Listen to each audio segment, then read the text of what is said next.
you. Man, I knew it, man. So, I was like, man, that man, he at the He's gym, working, he's man. training, and he wanted to get worked up for this interview. Let me calm you down first of all, right now, and say I want to. I'm serious, man. I want to thank you for taking time out for us and stepping inside the Hall of Fame and just giving us a few minutes of your time, man. Know it's been a whirlwind time for you as of late, man. It seemed like, man, you got the rocket put on you, skyrocketed straight to the moon. And it happened seemed like so quick. But the thing is, you've been in this game a long time, man. You fought pretty much everywhere, and it's that's what an overnight success normally is. 15 years plus, and then boom, you skyrocket. How does it feel, man?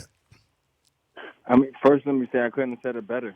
You just took the words out of my mouth, man. Just one night, stars aligned, and boom, took off. And 16 years pro and 3 years and some change as an amateur.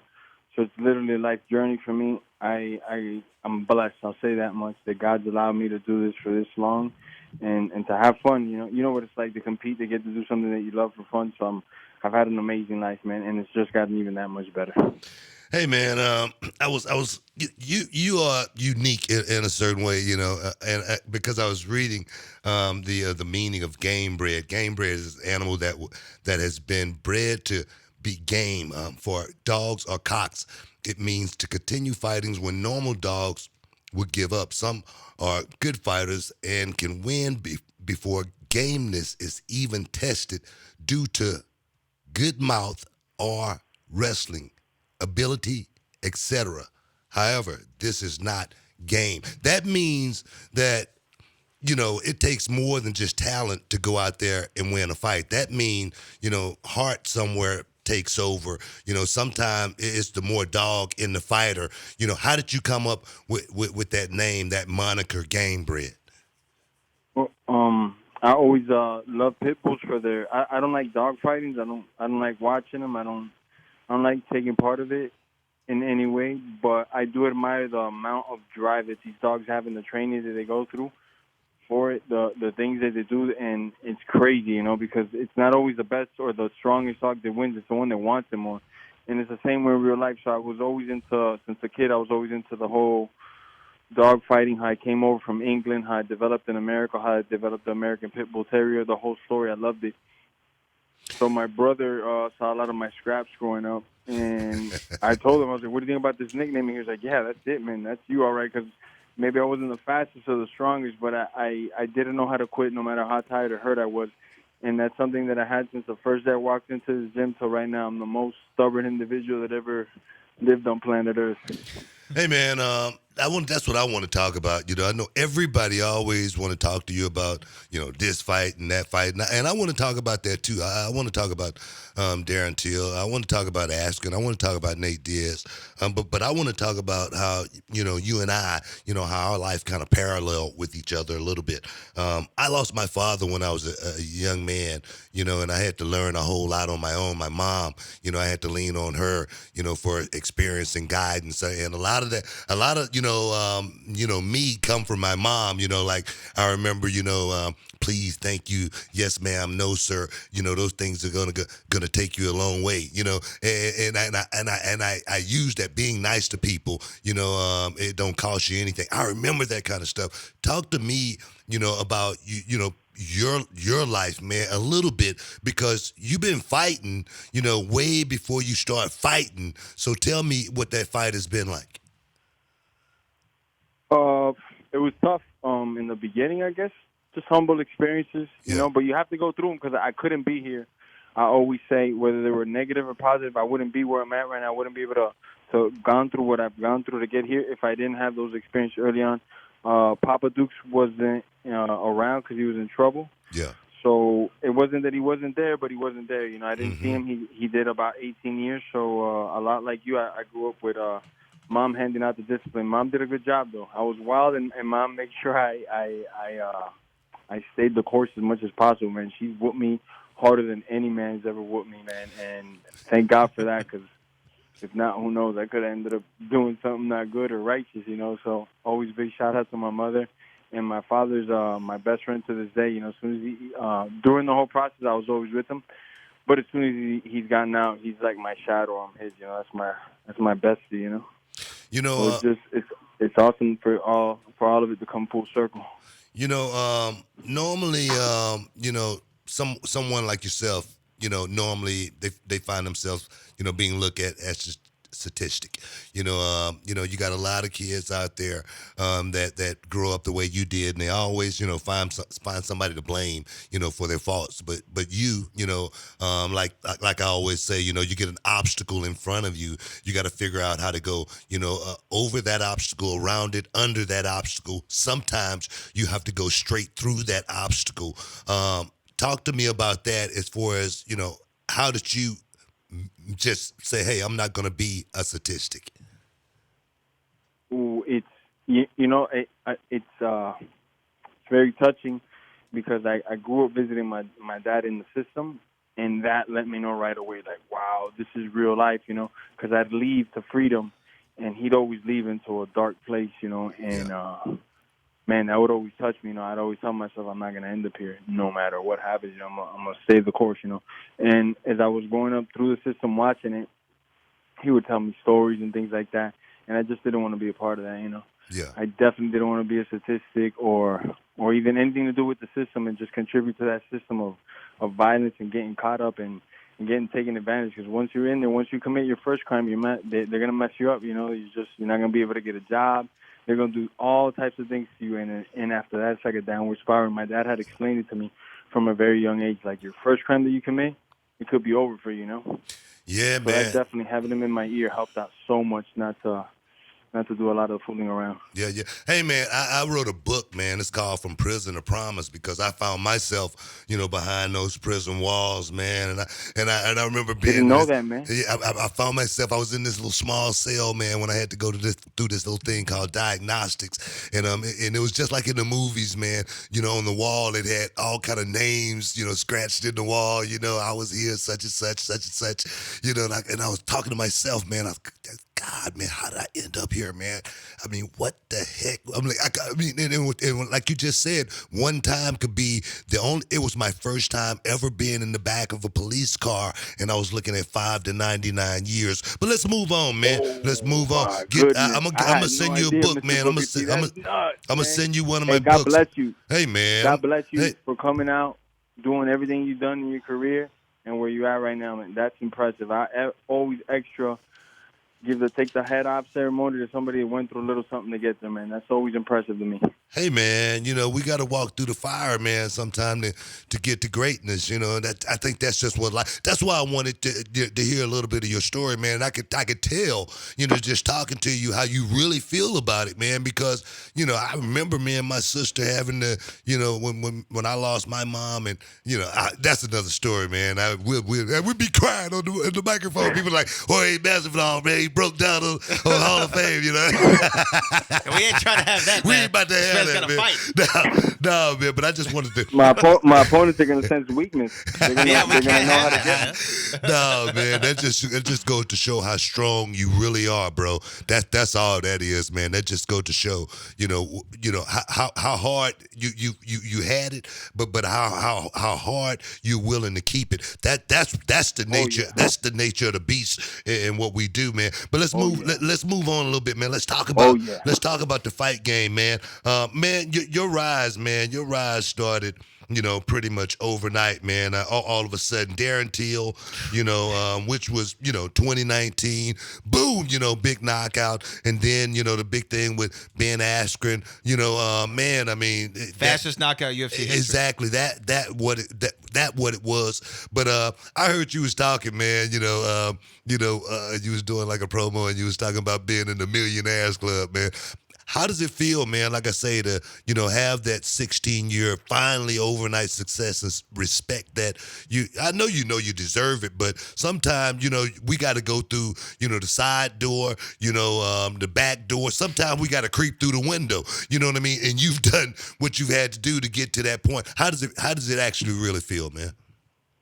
Not to steal too much from the Bible, but I swear it was like going through the desert to get to the promised land. And literally, I cut off a lot of negativity from my life, a lot of things that didn't need to be there. I was in this reality show for about 13 weeks. And in that reality show, part of the game was no TV, no phone, no music, and a lot of nature. Especially me, I would just take off from the group because there's about 10 contestants competing against another 10 contestants. But I would just take off on all the free time, and it was like kind of how you were saying that you found yourself in that situation when you were behind bars. Same thing with me. I reverse engineered everything I had done up to my life up to that point and saw things that I needed to cut off overnight drastically and make those corporate cuts and keep pushing forward because I had the goal in mind and I knew I had the skill set to do it. So what was wrong? I started eliminating anything that could have, let's say me having a box of Snickers at the house because I got kids led me to be a little bit overweight. Boom, Snickers are gone. That's the type of discipline that I came back with, and it's paying off. I'm in a good place right now, and I'm gonna keep it coming. Hey man, you are in a good place, man. You're in a place to where I think most fighters would want to be. More importantly, a chance to make some real money at the end of the day. This fight, coming up with Diaz, that's big for Main both. event, Madison Square Garden. No, that's big for Main your event. that's big for your career. That's big for your bank account. That could be big for the legacy. What a fight like that mean to you? Oh, it means a lot. I respect Nate a lot. He's another dog, man. There's not a lot of dogs in the sport, especially in my division. He's a dog. He doesn't win fights because he's the fastest or he's the strongest or the most skilled, because he's definitely by far not. There's a lot of guys that have a more complete skill set. They could wrestle, they could kick. It's the dog in those guys, man. And Nate is a dog.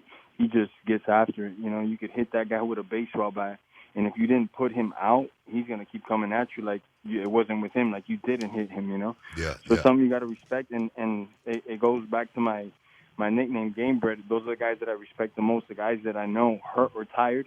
It doesn't matter. He's coming to do one thing and one thing alone. So those fights are the ones that it's different when I'm fighting a guy like that. I'm pumped. I wake up pumped. It's different, because I know on the other side of this, it's not some guy just trying to hug my leg and have man-hugging contest. No, it's a guy who's trying to take my soul. Right. This guy's trying to punch a hole in my face, Well, that motivation comes easy to wake up, run, lift weights, get in the pool, diet, do whatever I have to do, shut the phone off. It just makes it easier, especially for a guy like me. That's what we was talking about. What is it like, preparing, going into war like this, because, you are in a, elite group, a certain fraternity. And I looked at your record, man, the guys that you fought. And more importantly, all of the split decisions, guys like with La Quinta, Ben Henderson, Lorenzo Larkin, Damian Maya, all these split decisions, you know what I mean? So those fights could have went any way. But more importantly, what I noticed about you in all those losses, man, you still had your head up, man, and it was about the way you played the game. It wasn't about winning or losing or anything like that. How important that is to you. Oh, it was everything, Just not to break, a lot of those decisions I thought I won, but back to how I fixed up a lot of things is I went back in time in my mind often when I was in that reality show, and I said, what could I have done better in this fight or that fight? And then I stopped thinking like that, like, what would have not led it to a decision? If I KO'd this individual, or if I submitted him. So I started putting my brain to work more and just come up with math equations on how to hit the off button on people, and I don't have to go to decision. They haven't favored my way. I'm the poster board for split decision losses in the UFC. I have the most split decision losses, so I don't want any part of a decision. I want to go for the jugular every time, and there's no better time to do it than on November 2nd, competing for the Bad Mother Effer belt on Mr. Booker T's show. That's right. And I'm gonna tell you something, and I'm gonna drop it on your show, 'cause I got a lot of respect for you, man. Just actually, what you heard, what you just told me, impacted me even more. Man, I want you to tell me who the baddest mother effer is over on the WWE, and that's who's next after this fight. God willing, I get my hand raised November 2nd. God allows me to get this victory. I want to go over and challenge the baddest mother effer on WWE, because I know there's some bad mother effers. Oh man, some bad dudes over there. You know Brock Lesnar over there, man. He don't want none. He already ran from me at Whole Foods. He seen me at Whole Foods mad as hell because he took the last piece of drumstick. We don't want this. Hey man, I know you. Well, a lot's been made real quick. A lot's been made of that BMF title, and Yeah. apparently The Rock's going to be there to present it. Hopefully, what do you think? Some people like it, some people don't like it. What do you think of the UFC actually making that belt? I mean, wow, right? If the president and the company's making the belt, man, you can't disagree. This is the two baddest mother effers on the planet throwing down. You know, the company, the president themselves are saying, you know, of course you got to love it. You got to get behind it.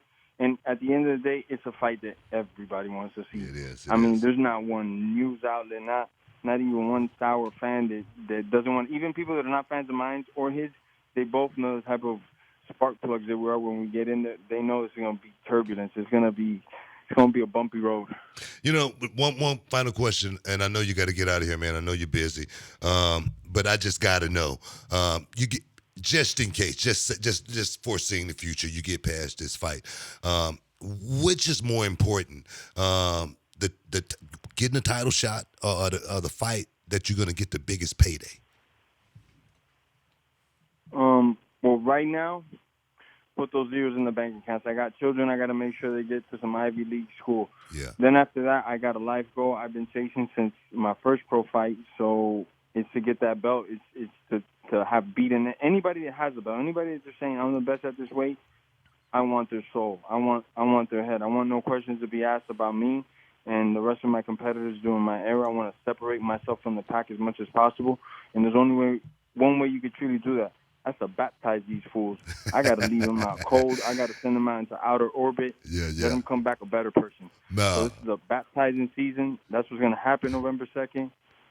I'm just glad I got to prophesize it on your show. Bam! Yeah. No, man, I Super appreciate necessary, that, man. man. I'm Super serious, man. necessary. No, that's real talk, man. That's real talk. You said the word that I thought you would say, man. It's about your family first.